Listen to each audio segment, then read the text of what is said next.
Une chose est sûre à la France insoumise, ils sont tous contre la réforme des retraites. Un motif de rassemblement alors qu'un coulisse, ça se tire dans les pattes. Ce jeudi 16 février, deux événements différents sont organisés en même temps, l'un avec Raquel Garrido et l'autre avec Jean-Luc Mélenchon.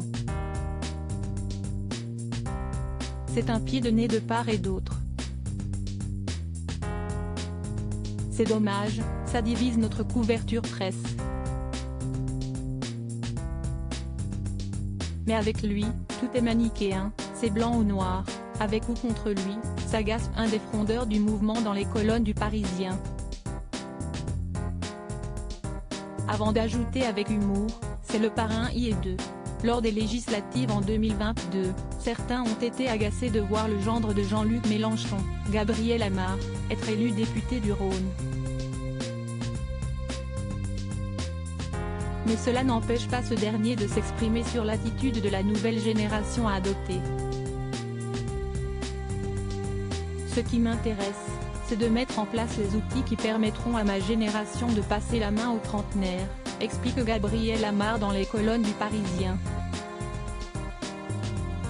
Quand nous étions au Parti socialiste, les quinquas nous empêchaient de vivre. Et là, nos quinquas viennent nous reprocher ça, s'emporte le gendre de Jean-Luc Mélenchon. Tout ça, c'est de la propagande pour essayer d'exister, estime Gabriel Amar. Ceux qui ont commencé à ouvrir le bal n'avaient pas nécessairement une appartenance à LFI et les autres n'ont pas pris de tâche dans le mouvement, assure-t-il ensuite. Dans son viseur notamment, le député de Seine-Saint-Denis, Alexis Corbière. J'ai dit à Alexis, arrête. Alexis est mon frère, mais je dis stop. Ils doivent apprendre à vivre sans Mélenchon. Ils vont sur les plateaux télé pour parler à Jean-Luc, ça ressemble au PS en fin de vie, tranche Gabriel Amar sans concession.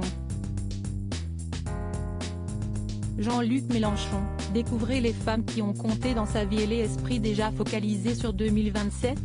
Tout le monde sait ce qu'il y a en jeu, 2023 est un peu tôt pour penser 2027, entend-on du côté de la France insoumise. Toutefois, pour certains il n'est jamais trop tôt. Deux scénarios semblent se dessiner, une nouvelle candidature de Jean-Luc Mélenchon et celle de Frondeur. Nul doute que si son beau-père se présente de nouveau, Gabriel Amar devrait être derrière lui. Même s'il y a le temps de se passer beaucoup de choses chez les Insoumis d'ici 4 ans.